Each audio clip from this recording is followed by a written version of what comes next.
Welcome to episode 6 of Mindset. Up until now, we've been talking about mindset, your outlook, the way you view and interpret things. Again, two people can get on an airplane. One white knuckles it the whole way, the other one falls asleep. They're both on the same airplane. They're going to have the exact same physical experience. But what's the difference? The difference is how they see the airplane, how they see the experience, how they interpret it. So imagine if every aspect of your life, all the main things, imagine if the way you're looking at your financial situation now, the way you're looking at your job, the way you're looking at a marriage or a relationship, the way you're looking at your dreams, how you don't know what to do necessarily with your life, how you visualize, how you see, how you interpret these things. If you see them like the person who was frightened to be on the airplane, then every aspect of your life is going to be like the man who's white knuckling on the airplane. Fear and adrenaline is constantly going to be ravaging your body, ravaging your physiology. And it's no wonder that we get sick when these things happen. It's no wonder that we fall ill when these things happen, because we are constantly taxing our very system, our nervous system, our psychological system, our emotions. Everything's being taxed by the way that we see our experiences. That is our mindset. It is a collection or set of attitudes. Attitudes are the way we interpret the meaning that we give to every experience. Again, if I get on an airplane and I consider it to be an object of terror, an object of fear, then I'm interpreting it. I'm placing that meaning on it, just like the guy sitting next to me does not place fear on it, and he goes right to sleep. It's all about the meaning we impose on our experiences, on ourselves, on others, our place in the world.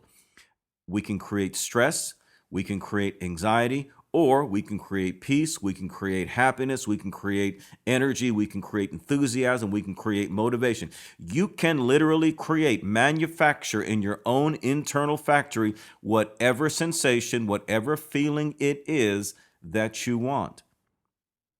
Think about that, man. Anything you really wanted to create, you could literally do it with your mindset, how you interpret your life situations, which is why the key element here, which is why we're in this online coaching program, the key element here is personal development. Personal development is the key. I say it so much, but it just seems like it doesn't really dawn on people what I mean. They want to continue to live off of motivational and inspirational quotes, but you can't. You've got to commit yourself to personal development. You've got to commit yourself to a systematic way of transforming your mindset, transforming your attitudes, changing the way you interpret yourself and your life. And until you set a guard over your mind, over your heart, and over what comes out of your mouth, you're going to continue to repeat the past. The next year is going to be exactly the same as this year. Understand that. You are exactly going to repeat it. It's going to be a self-fulfilling prophecy. And that's a terrible thing, because now you're in a mind trap. If you think negatively, thinking things will never change, you will never change. And if you never change, you're fulfilling the prophecy, which means it makes you right. That's a vicious cycle from which you can never escape.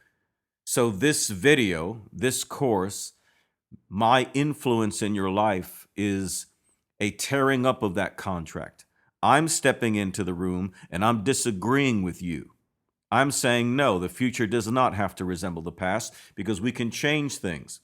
Because your past, the life that you don't like, was created by your mindset, created by your attitudes, created by your interpretations, which you cultivated along the way.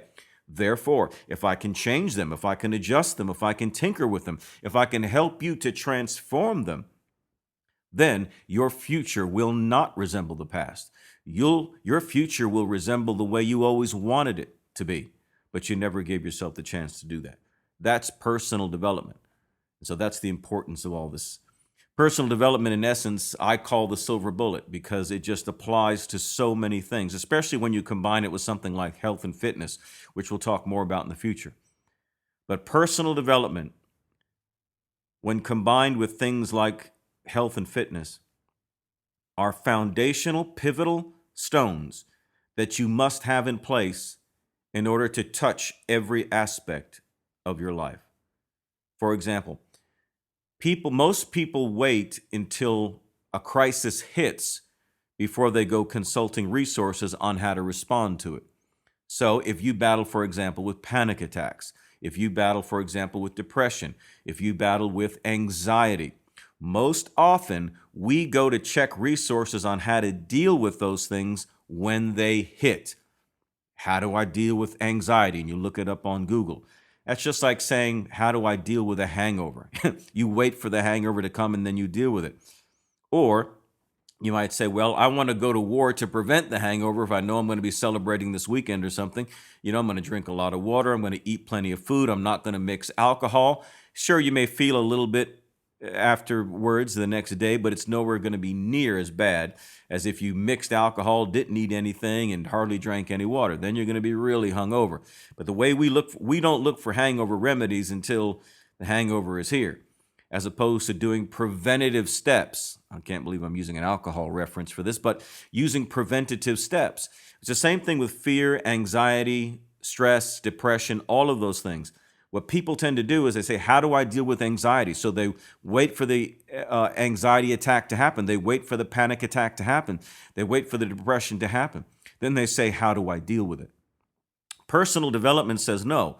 Personal development is when we train in the off season, right? How important is it for a sports team to train in the off season? It determines how well they're going to do. A bodybuilder, for example, has a off season. During the off season, they're not super lean and cut, and you can see every carved muscle. During the off season, they're eating a whole lot more than they normally do. They're training with much heavier weight than they normally do. Why?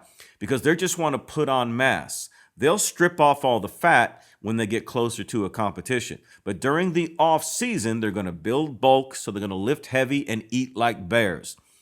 Football players and baseball players in the off season, they train. But that training in the off season is what determines how well they're going to do when the season hits. You have your off season. Your off season is the personal development process that you commit yourself to.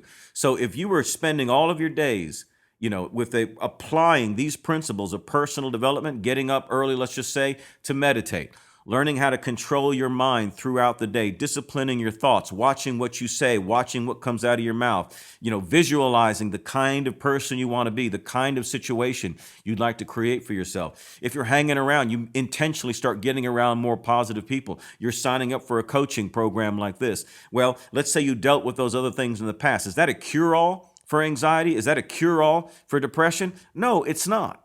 But I guarantee you, your bouts with it are going to be a hell of a lot easier to deal with. And you can eventually get to the place where you overcome them. Other people have, you can do it too. So that's the thing, is this is a step that you're taking, an important one, to radically transform your life by training and getting yourself ready before the battle comes, getting yourself ready before the crisis hits, getting yourself ready before the season begins.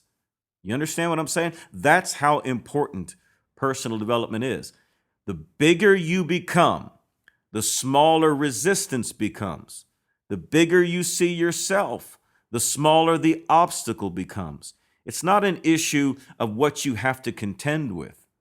It's an issue of how much fight you have in you, because the mountains in our minds are always bigger, always steeper than the mountains we actually encounter in life.